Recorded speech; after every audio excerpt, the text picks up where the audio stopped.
Psychology के 10 ऐसे fact जिनको जानकर आपके डे टू डे लाइफ में आपकी बहुत मदद होगी। तो चलिए जानते हैं। फैक्ट नंबर 1 दोस्तों, 1999 में दो साइकोलॉजिस्ट ने एक ऐसा रिसर्च किया था जिनसे आपको बहुत ज़्यादा फायदा होने वाला है। वो रिसर्च ये था कि आप भी अपने डे टू डे लाइफ में ऐसे लोगों से मिलते होंगे जो अपने को बढ़ा चढ़ाकर और बहुत नॉलेजेबल बताते होंगे। लेकिन इस रिसर्च में ये कहा गया कि जो लोग अपने नॉलेज का बहुत ज़्यादा प्रशंसा करते हैं, जो लोग अपने को बहुत ज़्यादा स्मार्ट दिखाते हैं, ऐसे लोगों की IQ हमेशा कम रहती है। लेकिन जो लोग ये कहते हैं कि मैं बेवकूफ़ हूँ, मुझे तो कुछ आता नहीं, ऐसे लोगों की IQ काफ़ी ज़्यादा रहती है, क्योंकि ऐसे लोग हमेशा कुछ ना कुछ नया सीखने के लिए तैयार रहते हैं।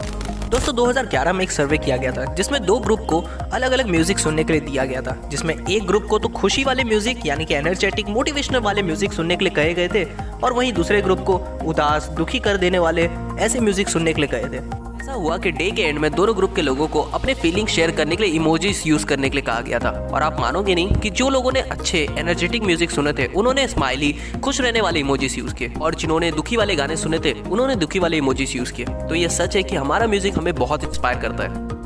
नंबर 3 दोस्तों, ये फैक्ट म्यूजिक का है लेकिन आपके बहुत ज्यादा काम आएगा। दोस्तों ऐसा कई बार होता है जब हम बहुत ज्यादा नर्वस हो रहे होते हैं, किसी से इंटरव्यू से पहले या बात करने से पहले हम बहुत ज्यादा हिचकिचा रहे होते हैं। लेकिन ऐसे समय पे हमें क्या करना चाहिए? ऐसे समय पे रिसर्च के हिसाब से हमें वो म्यूजिक सुनना चाहिए जो हमें सबसे ज्यादा पसंद है, क्योंकि वो उस समय हमारे में स्ट्रेस फ्री हार्मोन्स को रिलीज करता है, जिसकी वजह से हमारा स्ट्रेस लेवल बहुत कम हो जाता है।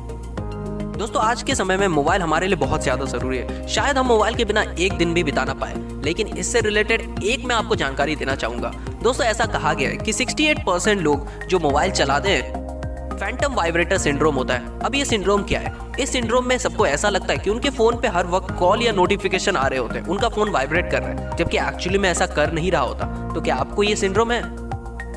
दोस्तों चलिए आपको एक मुस्कुराने वाला फैक्ट बताता हूँ। आपको तो पता ही है कि मुस्कुराने के हमें बहुत ज्यादा फायदे होते हैं। हमारे में स्ट्रेस फ्री हार्मोन्स रिलीज होते हैं, और साथ में हमारा न्यूरोलॉजिकल सिस्टम भी बहुत अच्छे से वर्क करता है। लेकिन एक ऐसा स्माइल होता है जिसे कहा जाता है डुचेनी स्माइल। अब हम जानते हैं कि हम पूरे दिन में ऐसे लोगों से भी मिलते हैं जो फेक स्माइल करते हैं, जिन्हें हमारे लिए कोई खुशी नहीं होती लेकिन वो फिर भी स्माइल करते हैं। और पूरे वर्ल्ड में 18 तरह के स्माइल्स होते हैं। तो डुचेनी स्माइल एक ऐसा स्माइल है जिसमें हमारे आंखों के नीचे के मसल कॉन्ट्रास्ट हो जाते हैं और वो दिखने में कुछ ऐसे पिक्चर जैसा लगता है। इसे सबसे जेन्युइन स्माइल माना जाता है, और कहा जाता है जो भी ये स्माइल कर रहा है मतलब वो सच में खुश है। 6 दोस्तों, ये फैक्ट थोड़ा सा कंट्रोवर्शियल हो सकता है। दोस्तों ऐसा कहा जाता है कि साइकोलॉजी के हिसाब से वो लोग जो कम बोलते हैं उनके पास काफी ज्यादा चीजें बोलने के लिए होती है, लेकिन वो जानबूझ के नहीं बोलते।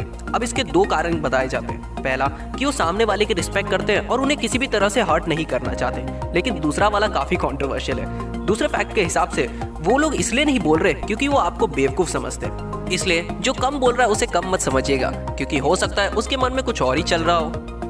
7 दोस्तों, ये चीज तो हम सब करते हैं लेकिन हमें इसका मतलब नहीं पता। दोस्तों हमें कुछ भी अगर बनना रहता है तो हम उसी के बारे में हमेशा सोचते रहते हैं। जैसे अगर मुझे एस्ट्रोनॉट या इंजीनियर बनना है तो मैं उसी के वॉलपेपर को हर जगह पे लगाऊंगा, अपने फोन पे उसी का वॉलपेपर लगाऊंगा, ताकि मैं हमेशा उस चीज को याद करता रहूं। लेकिन इससे होता क्या है? इससे ये होता है कि हमारे सबकॉन्शियस माइंड को उसके बारे में हमेशा पता चलता रहता है, और हमारा सबकॉन्शियस माइंड उसे इस तरह से यूज टू बना लेता है कि जब हम उस चीज पे कभी काम करते हैं तो हमें ये कभी मेहनत नहीं लगती, लेकिन इससे ऑटोमेटिकली हमें काफी ज्यादा फायदा होता है। इसलिए अपने ड्रीम को हमेशा अपने सामने रखना चाहिए।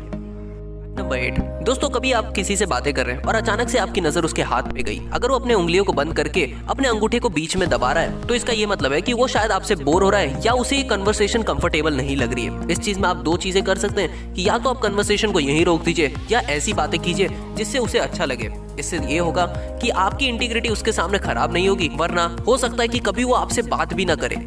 फैक्ट नंबर 9 दोस्तों, ये फैक्ट आपके बहुत ज्यादा काम आने वाला है और पर्सनल लाइफ में इसका बहुत ज्यादा यूज होता है। दोस्तों अगर आपको कभी ऐसा लगता है कि कोई आपको इग्नोर कर रहा है या जानबूझ के आपसे दूर जा रहा है, तो आपको एक ही चीज करनी है। पहले आपको उससे जानबूझ के झगड़ा करना है और फिर उससे कॉल मैसेजेस बंद कर देने।